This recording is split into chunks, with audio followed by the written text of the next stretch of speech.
Bringing focus on the Indian contingent that is taking part at the Paris Olympics. Over the past few editions, the number of Indian athletes taking part have steadily increased. But this edition still falls short of the Tokyo Olympics.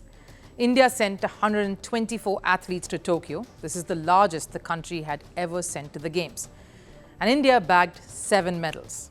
This was the biggest haul. At Paris, 117 Indians make up the contingent to take part in 16 sporting disciplines. 70 men and 47 women make up the athletes' contingent.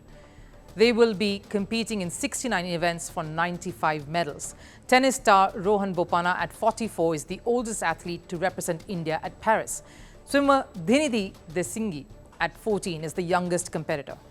Athletics is the field that sees the most number of athletes, largest contributor with 29 players.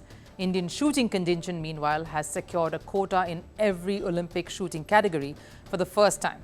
There are plenty of medal hopefuls that we have already featured, but let's focus on badminton.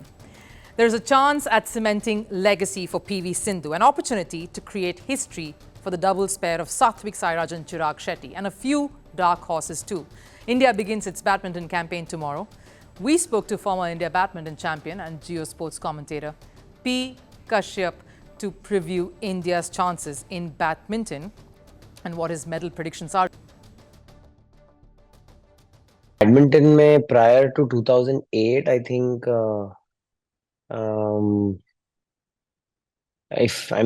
my perspective wasn't about Olympics the way I was, but post 2008, once Saina played and there was so much popularity, and she reached the quarterfinals, and there was so much media attention on badminton and the Olympic sports actually.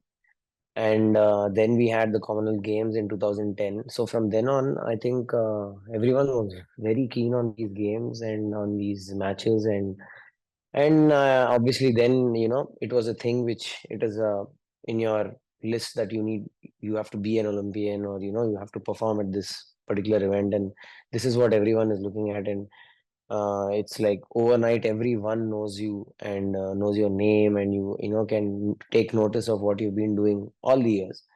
So I think post that it has become very, very popular, especially in India.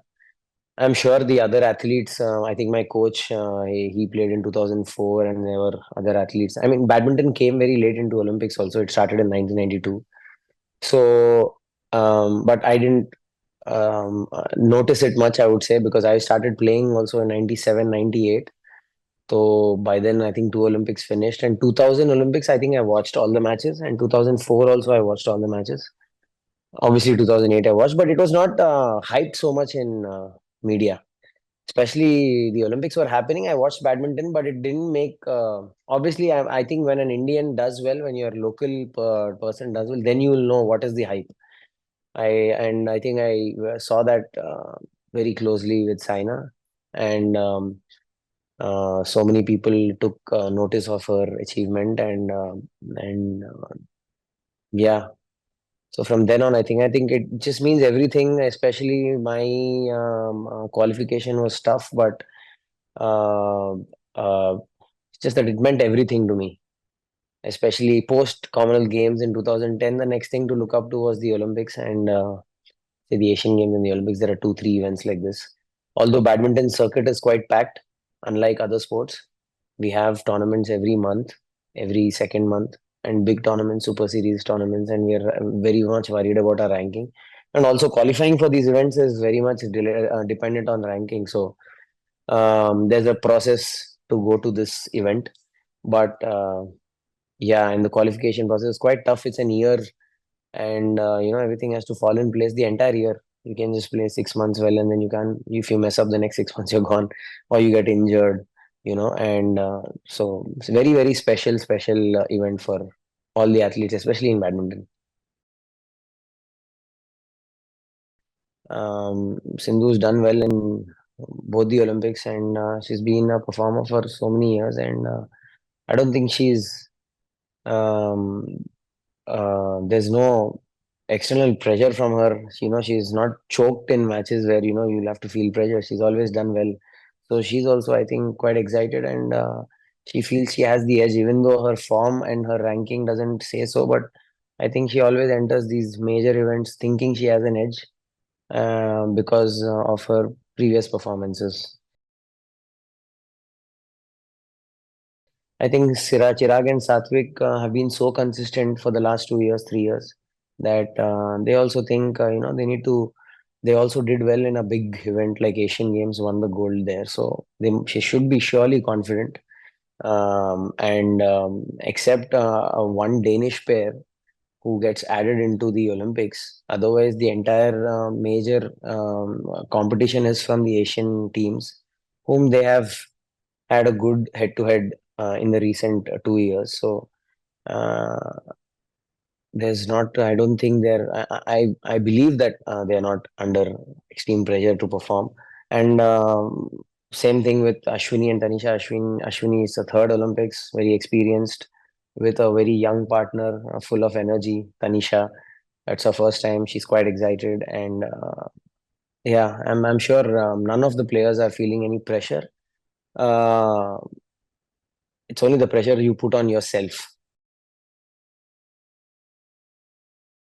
Lakshya's first time. I'm sure he's very excited. I know him. I've traveled with him and know him as a person. I'm sure he's raring to go and he's extremely excited to play. Even though Lakshya is young, but he's quite experienced. The last 2 years, he's been playing in the circuit. 2 years back, he played the All England final, and since then, not dropped very drastically. Only probably a couple of months in between, he had a patch where he lost a couple of first rounds. Otherwise, he's always made it to the quarters or above. And then the way he qualified for the Olympics also in March, he played two semifinals in French and the All England. So those are huge results to qualify under pressure because he was in a tight race with Srikanth. And so, yeah, I think he can handle pressure very well. And in big matches, especially in the Asian Games final, he scored a win against Shiuki. In Thomas Cup finals, he scored a win against Ginting, playing the first singles, which is frankly, I would say it's a big pressure match because the whole the vibe which creates in the team with the first thing winning the first single is a lot. And then he lived up to it, and he was a game down and still made it through. So he's played these big matches, and I've seen him closely in team events and elsewhere, and he rises to the occasion, I would say, always. Expected medals from World Juniors, from Youth Olympics, and he scored a medal. So he's never cracked under pressure. So, but I think he has a tough group. He and Prannoy have to face off in the round of 16 if they qualify from the group. So it's a tough draw. But comparatively, I would say in the four quarters, you have favorite players to win the gold, and at least they're avoiding those players. Lakshya and Prannoy, in men's singles, I would say both of them the dark horses. I would say because, frankly, Prannoy has an edge because he won the medal at Asian Games and won the medal at the World Championships recently, and he has an edge. And this is very recent. This is like the last 6 months and the last 1 year. So Prannoy has an edge, and but Lakshya is known to be beating any player on his given day. So it's very evenly matched. I mean, just that he's young and it's his first Olympics, we are saying that. But sometimes when as athletes, being young, being old, being whatever, it doesn't matter. You're playing an opponent and you need to score a win against your opponent. This is all like people who don't play sport are not. It's very exciting for them to read stats and read ages and then decide your favorites or your dark horses on that. But I would just say about the game basically. What is their standard and how are they playing and how are they compared to the other top eight players in the world? And because we have not seen in the last say 5 to 6 Olympics from whenever it's happened, we don't see anyone out of the top eight going and winning a medal. We don't see that usually. It's very rare. Pranay has been having a tough month. He had uh, he was sick for a week, 10 days, like 2 weeks back with chikungunya. So that was quite tough on him. I think After that, he's progressed quite well in training. I was watching him quite closely. I was sparring with him a couple of sessions, and I think maybe that's a blessing also. Sometimes when you fall sick and you the expectations drop completely, and then you're just challenging every opponent. You're also keeping yourself as the underdog anyway, against anyone, and that is I think can be an advantage. But we have to see how his fitness levels are. They won't be at their best, but you never know. Sometimes Olympics is it just gets that extra energy in you, and the extra adrenaline pump, and you never know what can happen. Prannoy has got big results in Asian Games. He beat a top level player in the quarterfinals and got the medal. In World Championships, he beat Victor, who was the former gold medalist, the last one, the defending champion, and he beat him a couple of times in other events. So he's seen like a player who can beat any player on his day, and so that's his strength. And I think being an underdog will play to their advantage, I would say, because your opponents are not expecting you to win. I mean, only there's a hype created, but I think these players are smart enough. They understand where they stand in the tournament and what is their and how do they approach this particular situation. Quite experienced. Oh, okay. I would say we are in 4 events, and I would say 3 medals. I'm so excited. I'm so excited. I've always felt, this is one of the things I could do well. I've always been technical about the sport, about different aspects of the game, and I've always loved the sport, I would say, and so this is something I can comment on, and can make sense to the people watching. And then Geo has also organized it in a nice way. I mean, it's in 4 languages. It's in 4K, 4 languages. It's free. It's just amazing. I mean, the way they organized it, and just the entire the hype to the Olympics. It's very exciting, and I'm looking forward to it. And I want to see myself doing it, and be a proper critique of myself, because I've been quite critical about commentators. So there's some pressure on me which I put on myself. Yeah. Climate change is on our doorstep. It's time for a revolution to take root. And it starts with 1.4 billion Indians.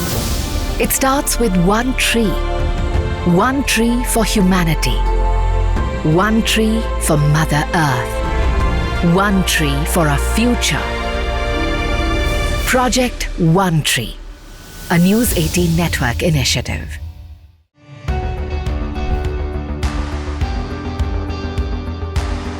Across continents, one powerful news source. Bringing you diverse perspectives on the issues that matter.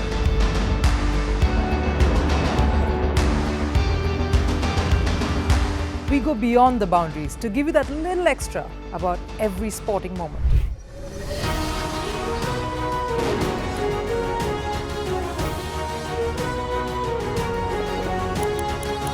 So thank you for making Firstpost 5 million strong. We're counting on your support, and you can trust us to bring you the news unfiltered and unvarnished.